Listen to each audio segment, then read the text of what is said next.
So taking a look at a retail and fake pair side by side, can you tell any differences between these two pairs? Because they're pretty close indeed.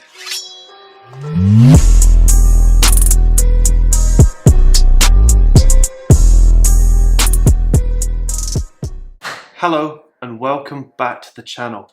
Today we have another comparison video between two pairs of Yeezy 350 V2 in the latest colorway. But before I get into the video, I'd just like to give a big shout out to Legitmark, who are the sponsors of this video.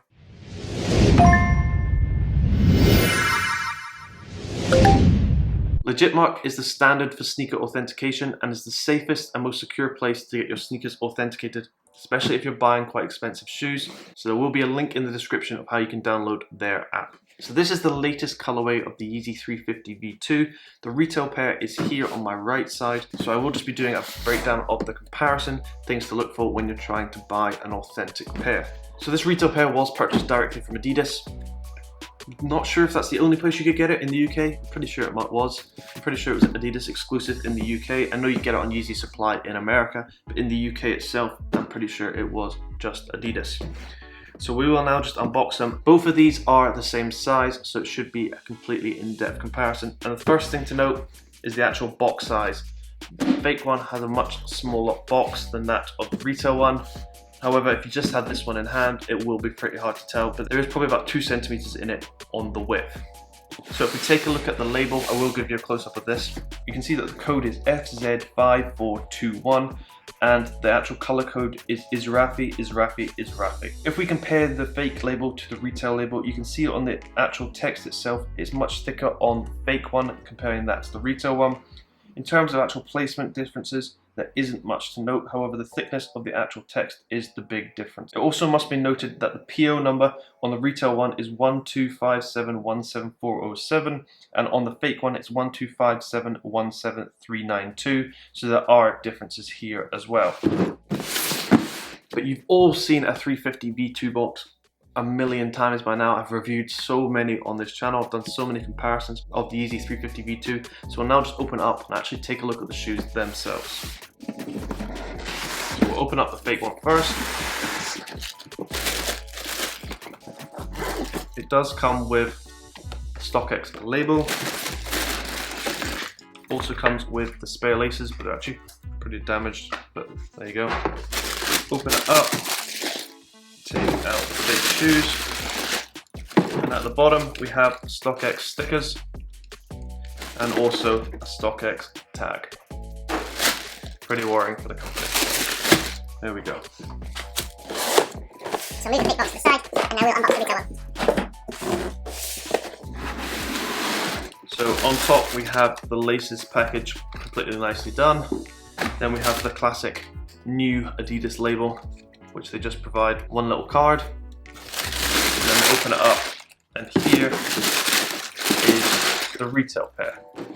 So taking a look at a retail and fake pair side by side, can you tell any differences between these two pairs? Because they're pretty close indeed. So we'll move the left shoe to the side and just take a look at the right one. The first thing to note actually occurs on the toe area of the shoe on the inner side. So if you take a look at the prime knit, I will give you a close-up of this on both. On the prime knit, the consistency between the two pairs is slightly different.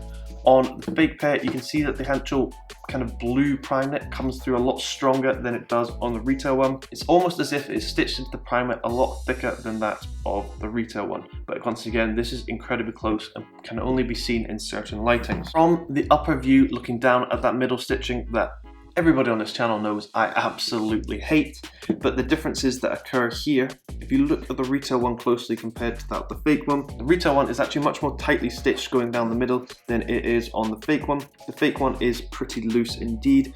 However, from a distance again, this is going to be very hard to tell. And look, if you look at it at the camera right now, can you really tell any differences from above? Not really, but if you're looking really close, there are some differences to note. From the side angle here, you can see there are shape differences. So if you look at the stripe going along the side, there is a very small gap between that and the sock liner. However, on the fake one, You can see on the side angle here, the shape is a lot different, and there's a much bigger gap between the stripe and the actual sock liner. There's a much bigger gap. That's because the shape is actually different. So the prime knit is actually cut differently onto the fake pair than it is on the retail one. In terms of the new lacing system and the laces comparing them, they've got this absolutely spot on. There is no difference whatsoever.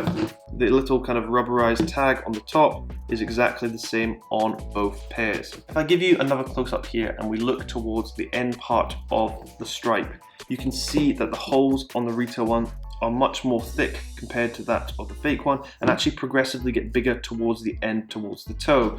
Whereas on the fake one, they're a little bit randomized and don't have that gradual increase towards the toe that they do on the retail one. If we're looking at in terms of color, all around the shoe, they've pretty much got it spot on.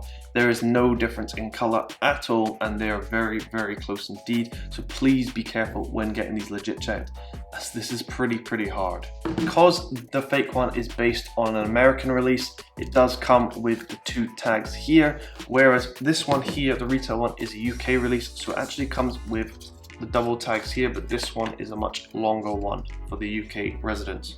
What used to be a major key point in telling the difference between a fake pair and a retail pair actually occurred at the back on the 3 stripes. On fake pairs, they often had these misaligned and a bit squint, and the gaps were uneven. But on this pair, they seem to have perfected this. There's once again no difference between the 2 pairs at all here. If I spin the shoes round to the back and we take a look at the heel, where the sole rubber actually curves up around the back, you can see that there are differences between the retail and fake pair here. So there are actual clear color differences here. The fake one is a lot more darker, and it's actually clearer to see the boost than that of the retail one, which is a little bit more cloudy.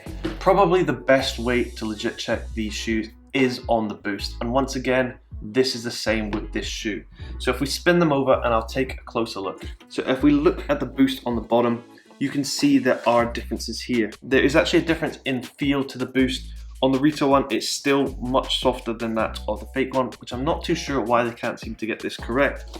However, the fake one here has gone a lot more glossy on the boost than that of the retail one. And also, if you look at the circles with the 3 stripes, they are much more prominent on the retail pair, comparing this to the fake pair. Also, if we take a look at the underside of the shoe, the actual material used on bottom of the fakes is a lot more glossy than that of the retail one, and as you can see here, there are color differences once again, being slightly darker, and it's actually a lot shinier and glossier.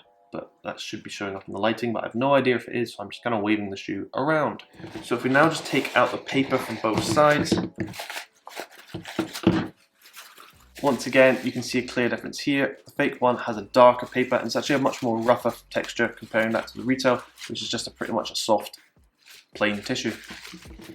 In terms of the inside label, which a lot of people complain that I never show, there's actually no difference here at all, apart from the PO number on the actual label. Just like on the box, which I stated at the start of this video, the PO number seems to be slightly different, but there you go. So we'll now just take a look at the extra packaging of laces and see if there's any difference here. So in terms of the spare laces, there's no difference at all. They are bang on exactly the same. Nothing to say about these.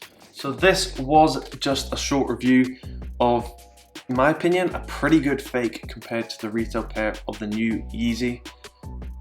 I'm very impressed indeed. These are pretty good. You can see there are still slight shape differences in terms of the heel, but they're getting incredibly close indeed. So this was just a short video just showing you some of the differences between a fake and a retail pair if you are trying to buy a retail pair. So please be very careful. I know the resale price isn't very high at the moment, but you never know, you could be getting scammed on a sneaker just like this. So thank you very much for tuning in. Please subscribe to the YouTube channel and the Instagram and everything like that. And I hope you have a great day.